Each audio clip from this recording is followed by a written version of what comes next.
அனைவருக்கும் வணக்கம். நான் பிரபாகரன், ஜோதிடர், சென்னையிலிருந்து பேசுறேன். இப்போ என்ன சொல்ல போறேன்னா, இந்த தைப்பூச வரலாறை பற்றி தான் சொல்ல போறேன். கருத்தில் கொண்டு பயன்பெறுங்க.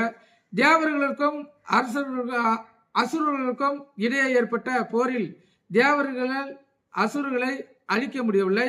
அதனால் பல்வேறு இன்னல்கள் கொடுத்து வந்த அசுரர்களை அழிக்க வேண்டும் என்று சிவபெருமானிடம் தேவர்கள் முறையிட்டனர். எங்களால் அசுரர்களை அழிக்க முடியவில்லை, எனவே எங்களுக்கு தலைமை தாங்கி செல்லக்கூடிய ஆற்றல் வாய்ந்த சக்திமிக்க ஒருவரை உருவாக்க வேண்டும் என்று அவர்கள் சிவபெருமானிடம் வேண்டினர். கருணை கடவுளான சிவபெருமான் தேவர்களின் முறையீட்டை ஏற்று தனது தனிப்பட்ட சக்தியால் உருவாக்கிய அவதாரமே கந்தன் என்னும் முருகனாவார். கருத்தில் கொள்ளணும்.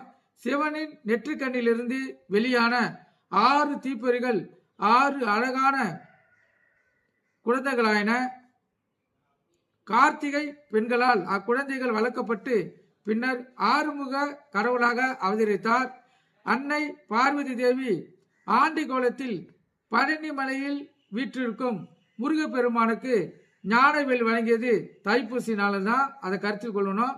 அம்பாள் அளித்த வேலை ஆயுதமாக கொண்டு முருகன் தேவர்களுக்கு தொல்லை கொடுத்த அசுரர்களை திருச்செந்தூரில் வதம் செய்து தேவர்களை பாதுகாத்தார். அதனால் முருகரை போலவே அவரது வேலுக்கும் தனி சக்தி உண்டு. அசுரர்களை வதம் செய்த உதவிய முருகப்பெருமான் வேலை பூஜிப்பதால் தீய சக்திகள் நம்மை தாக்காமல் இருப்பதுடன் அந்த சக்திகள் நமக்கு அடிபணிந்து நல்லருள் புரியும் என்று முன்னோர்களுடைய கருத்து கொண்டு பயன்பெறுங்க. நன்றி, வணக்கம்.